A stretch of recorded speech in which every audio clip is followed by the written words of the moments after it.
Hello प्यारे बच्चों, कैसे हो? क्या हाल चाल? मैं रवि कुमार स्वागत करता हूँ फिर से आपका आपके अपने चैनल विद्यापथ में। तो जैसा कि आपको पता है, हमारी सीरीज चल रही है यूपी पुलिस जैसे वनडे एग्ज़ाम को फाइट करने की, और जहाँ पर हम रिवीजन कर रहे हैं अपनी पॉलिटी का। तो बेसिक से और पूरी वीडियोस को शुरू से देखने के लिए हमारे विद्यापथ चैनल को ज़रूर सब्सक्राइब करें। और हमारी जो अगली वीडियो है वो है स्वतंत्रता से पहले स्थापित औद्योगिक इकाइयाँ। जब हमारा देश स्वतंत्र नहीं हुआ था, उससे पहले कौन कौन से उद्योग हमारे देश के अंदर विकसित किए गए। और इससे पहले जो हमने वीडियो अपलोड की है वो गंगा तंत्र से रिलेटेड है, उस वीडियो को ज़रूर देख लें। तो चलिए शुरू करते हैं बिना किसी देरी के अपने नए टॉपिक पर। तो हम यहाँ पर देखेंगे कि भारत के अंदर कौन कौन से उद्योग धंधे लगाए गए थे। अगर मैं बात करूँ सबसे पहले ऊनी वस्त्र मिल की, तो वो लगाया गया था कानपुर के अंदर 1876 में। तो सबसे पहला ऊनी वस्त्र मिल कहाँ पर लगा था? कानपुर के अंदर। मैप के साथ पढ़ने वाले हैं माय डियर, 1876 में। उससे अगला है प्रथम दियसलाई खाने की। अगर बात करें तो वो वडोदरा में लगाया गया था, जो कि है गुजरात के अंदर। कब लगाया था? 1923 में, पहला दियसलाई कारखाना। उससे अगला अगर मैं बात करूं तो हम आ जाते हैं मुंबई के अंदर। सूती वस्त्र मिल लगा था, कपड़ों की एक मिल लगाई गई थी, फैक्ट्री लगाई गई थी मुंबई के अंदर 1854 में। और इसको भारत में सूती वस्त्र की राजधानी भी कहा जाता है। किसको? मुंबई को। ठीक है, ओके, आगे चलते हैं। तो हम देखते हैं यहाँ पर पश्चिम बंगाल की तरफ। तो पश्चिम बंगाल में पहला जूट कारखाना लगा था, ठीक है ना, 1855 में। भारत में जूट उत्पादन के लिए भी सबसे प्रथम स्थान पर अगर कोई राज्य है तो वो है पश्चिम बंगाल। आगे हम बात करते हैं हिंदुस्तान शिपयार्ड की, जहाँ पर क्या बनाए जाते थे? जहाज़।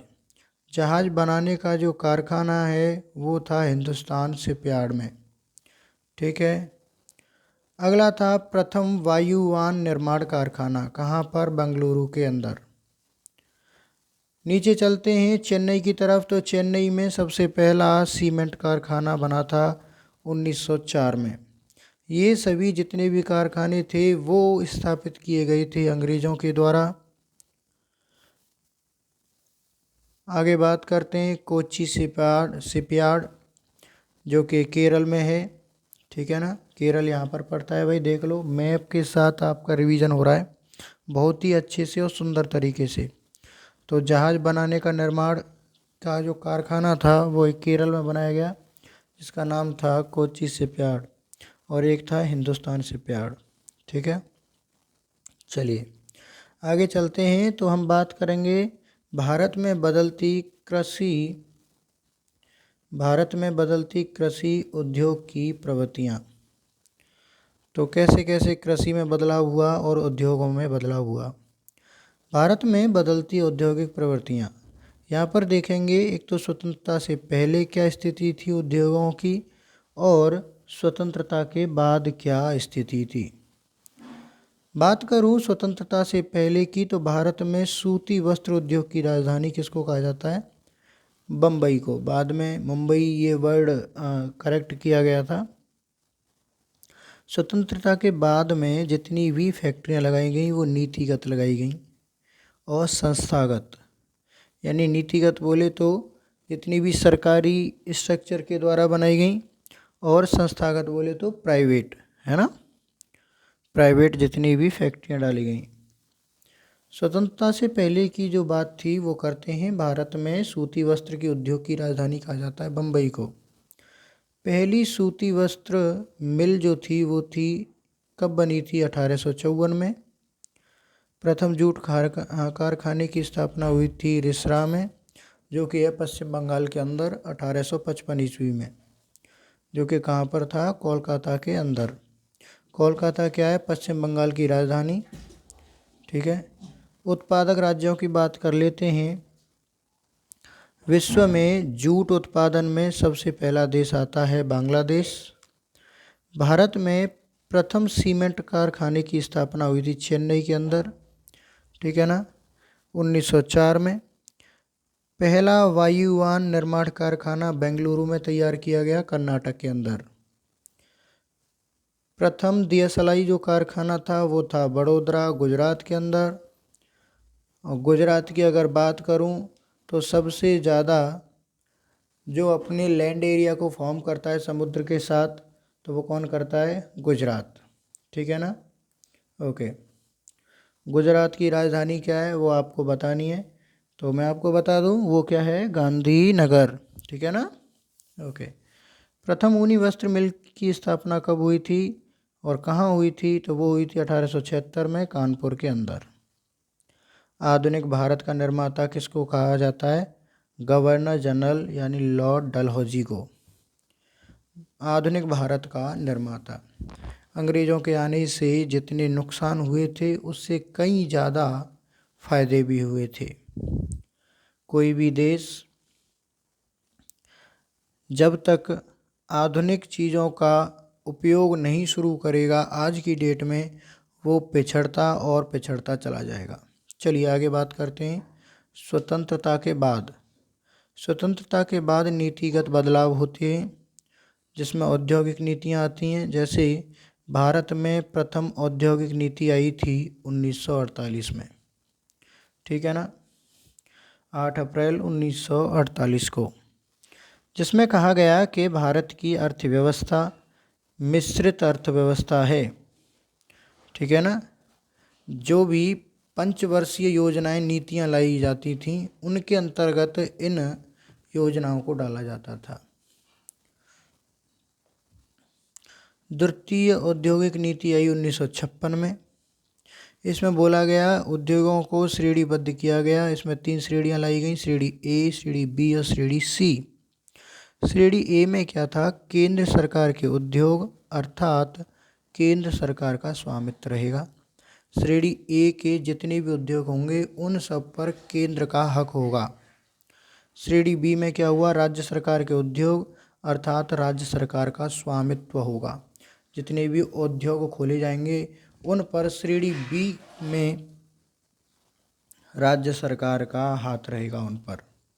श्रेणी सी में लाए गए ए और बी में शामिल नहीं थे। श्रेणी सी में ए और बी दोनों में से कोई शामिल नहीं था, न तो केंद्र सरकार का हाथ रहता था न ही राज्य सरकार का। श्रेणी सी में केवल निजी एवं सहकारी क्षेत्रों को डाला गया, जहां पर प्राइवेट कंपनियां अपना उद्योग जमा सकती थीं। भारतीय उद्योगों को आरक्षण की संज्ञा दी गई द्वितीय औद्योगिक नीति 1956 को। तो यहाँ से एक बार और कंफर्म कर लेते हैं, भारतीय उद्योग को आरक्षण की संज्ञा दी गई कब? 1956 में, द्वितीय औद्योगिक नीति के अनुसार। बात करते हैं तीसरी औद्योगिक नीति की, जो आई थी 1973 में। इसमें विदेशी निवेश की अनुमति दी गई बाहर से आने वाली कंपनियों के लिए, बहुराष्ट्रीय कंपनी। उसमें क्या था? 2 या 2 से अधिक देशों में व्यावसायिक गतिविधियों का संचालन करना। इसमें यह था कि कंपनियां 2 या 2 से अधिक देशों में अपनी कंपनियों का व्यवसाय चला सकती हैं। नंबर 4 पर औद्योगिक नीति आई 1977। इसमें यह था कि इसमें विदेशी निवेश को प्रतिबंधित कर दिया गया था। तो जब ये नीति आई तो यहाँ पर कुछ विचार ऐसे बने कि बाहर का अगर निवेश आएगा तो बाहर का शेयर्स आएगा, विदेशी शेयर्स लेंगे अपने फ़ायदे में से। तो उन्होंने, हमारे देश के कुछ लोगों ने सोचा क्यों ना विदेशियों को बंद कर दिया जाए, उनके निवेश को बढ़ावा न देकर अपने लोगों का निवेश बढ़ाया जाना चाहिए। 5 नंबर पर आता है औद्योगिक नीति 1886। इसमें क्या होता है, इसमें लाइसेंस प्रक्रिया का सरलीकरण किया गया कि कोई भी कंपनी केवल तब चालू होगी जब उसके पास एक प्रॉपर लाइसेंस होगा। नई औद्योगिक नीति आती है 1991 में। पीवी नरसिम्हा राव के समय पर ये प्रधानमंत्री रहे थे, उस समय पर आई थी, जिसमें प्रत्यक्ष निवेश की शुरुआत की गई विदेशियों के द्वारा। और नई औद्योगिक नीति में 3 शब्दों को जोड़ा गया। पहला था वैश्वीकरण, भूमंडलीकरण, उदारीकरण और निजीकरण। वैश्विक भूमंडलीकरण क्या होता है? किसी अर्थव्यवस्था को वैश्विक अर्थव्यवस्था से जोड़ना। कोई भी कार्य अगर देश में हो रहा है तो वो पूरा का पूरा सामान विदेशों तक पहुंचना चाहिए, या हमारे सामान की विदेशों तक पहुंच होनी चाहिए। उसको बोलते हैं वैश्वीकरण या भूमंडलीकरण। उदारीकरण क्या होता है? लाइसेंस प्रक्रिया होती है। इसके अंदर अगर कोई कंपनी हमारे देश में अपना काम जनरेट कर रही है तो उसके पास एक प्रॉपर लाइसेंस होना चाहिए। निजीकरण में क्या आता है? सार्वजनिक स्वामित्व को कम कर निजी क्षेत्र को बढ़ावा दिया गया। ऐसी कंपनियां जिसमें बहुत सारे लोगों का स्वामित्व रहता है, बहुत सारे एक कंपनी के मालिक होते हैं, इस चीज़ को कम करके कोई एक निजी क्षेत्र को बढ़ावा दिया गया। जैसे मान के चलो हमारी कृषि है तो कृषि एक क्षेत्र हो गया, सरकारी विभाग हो गया तो एक सरकारी क्षेत्र हो गया। तो बोला गया कि इन सब चीज़ों को कम करके केवल एक निजी क्षेत्र को ही बढ़ावा दिया जाए। इसके बाद में एक अधिनियम आता है MSMI, micro small medium industries अधिनियम 2006। इस अधिनियम के तहत विनिर्माण सेवा क्षेत्र में पूंजी निवेश के आधार पर उद्योगों का वर्गीकरण किया गया, जिसको 3 भागों में बांटा गया। पहला था सूक्ष्म उद्योग, दूसरा लघु उद्योग, तीसरा मध्यम उद्योग।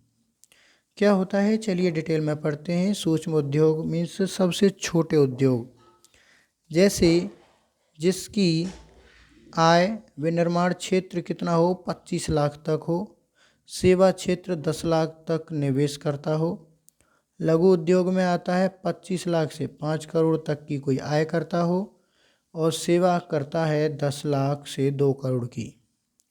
मध्यम उद्योग में क्या आता है, 5 करोड़ से 10 करोड़, और सेवा क्षेत्र रहता है 2 करोड़ से 5 करोड़।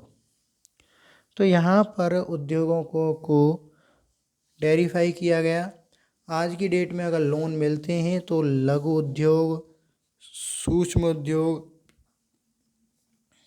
ऐसे लोग जो 10 लाख से 25 लाख रुपए तक का समथिंग लोग अर्निंग करते हैं, उनको बोलते हैं सूक्ष्म उद्योग।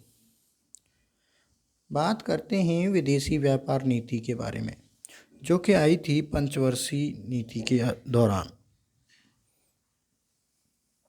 2015 से 2020 तक के लिए, जो अब तक की डिटेल आई है। इस नीति के तहत विदेश नीति निर्यात को बढ़ावा दिया गया था। शुरुआत हुई थी 25 सितंबर 2015 को। संस्थागत प्रयास की अगर बात करें, ये स्वतंत्रता से पूर्व की बात कर रहे हैं।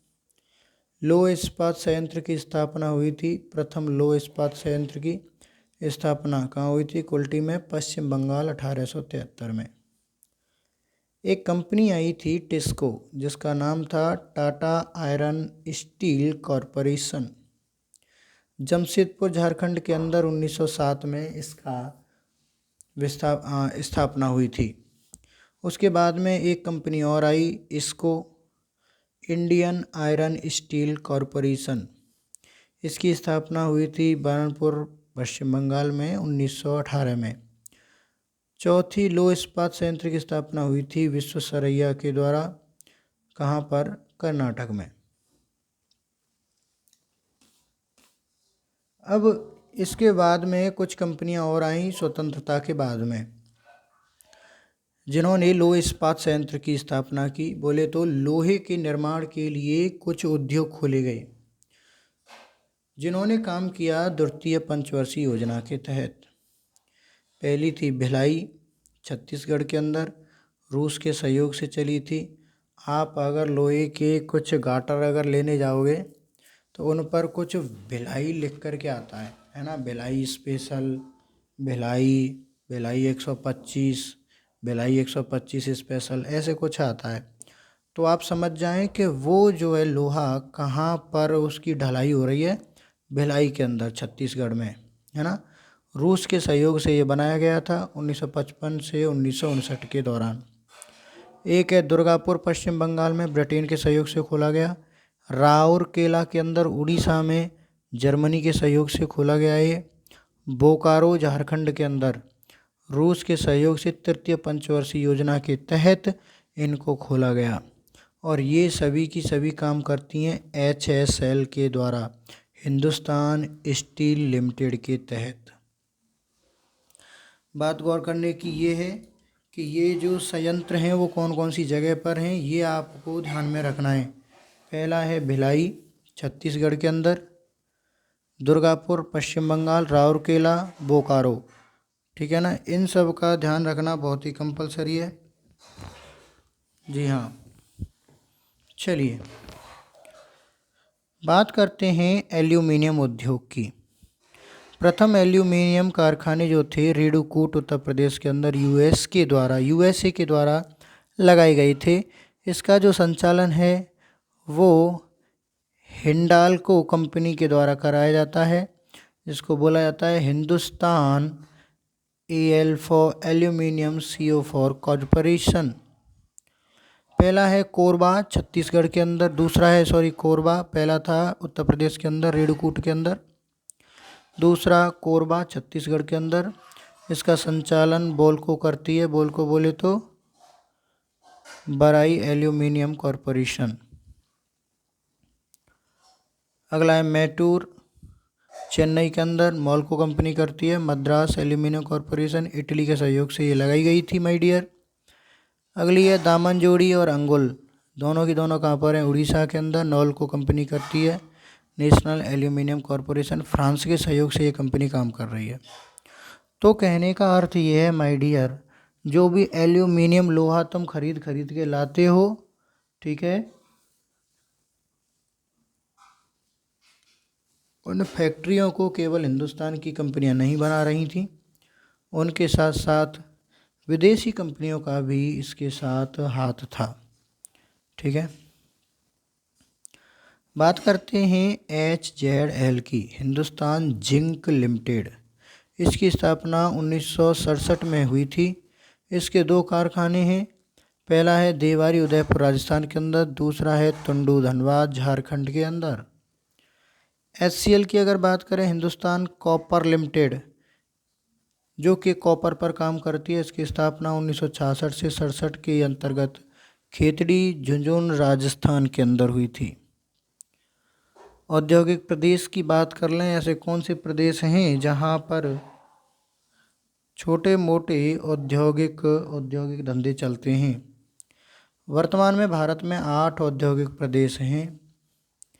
पहला है गुड़गांव, गुजरात, मुंबई में पुणे, कोल्लम, तिरुवनंतपुरम, छोटा नागपुर झारखंड में है, हुगली कोलकाता, बेंगलुरु तमिलनाडु, विशाखापट्टनम जो है आंध्र प्रदेश के अंतर्गत।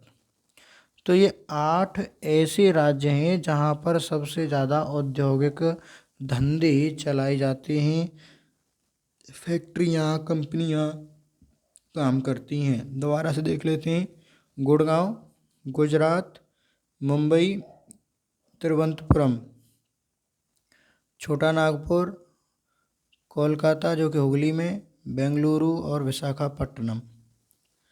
बात करते हैं दोस्तों महारत्न कंपनियों की।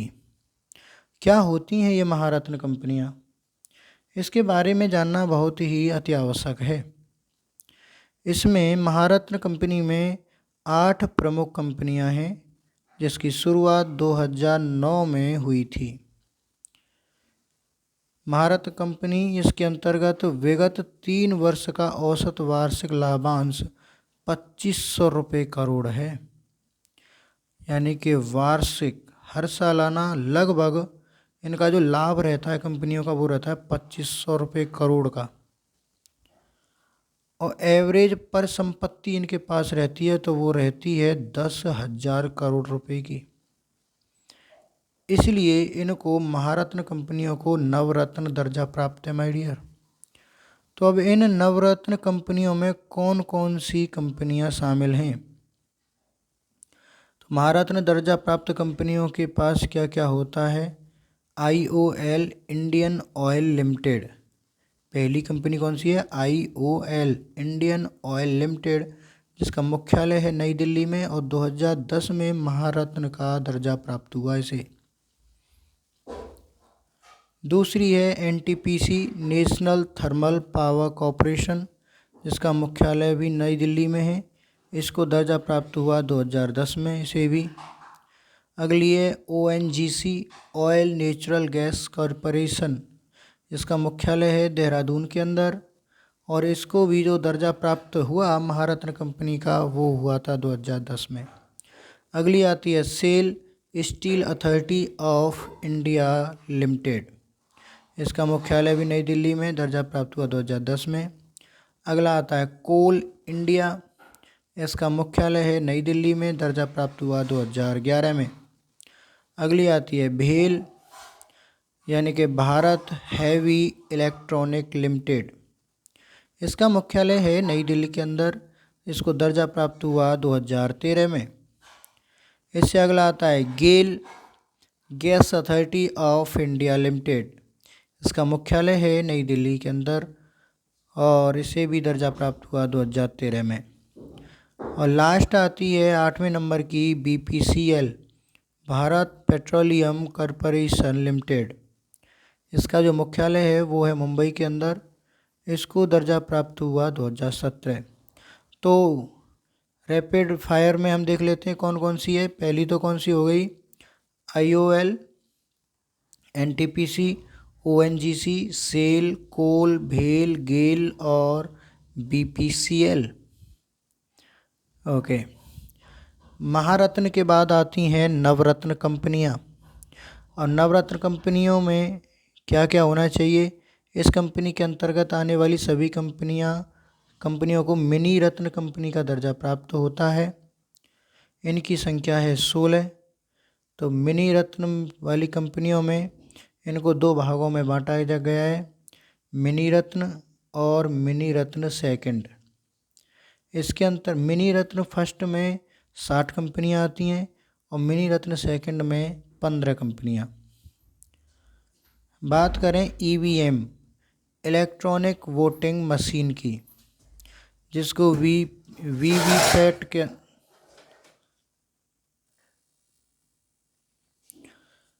तो हम बात करने वाले थे EVM की। जो EVM मशीन होती हैं, जो वोटिंग मशीन होती हैं, उनको बनाने के लिए केवल एक ही कंपनी काम करती है, जिसका नाम है BEL, BEL Bharat electronic limited.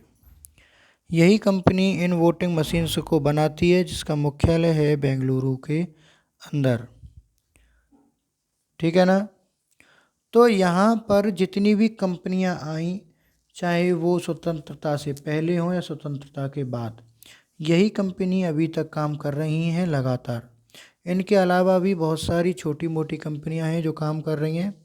ठीक है ना? तो यहाँ पर हमारी जो वीडियो थी कंपनियों को लेकर वो होती है समाप्त। तो अगली जो वीडियो होने वाली है वो होगी हमारी कृषि से रिलेटेड। ठीक है ना?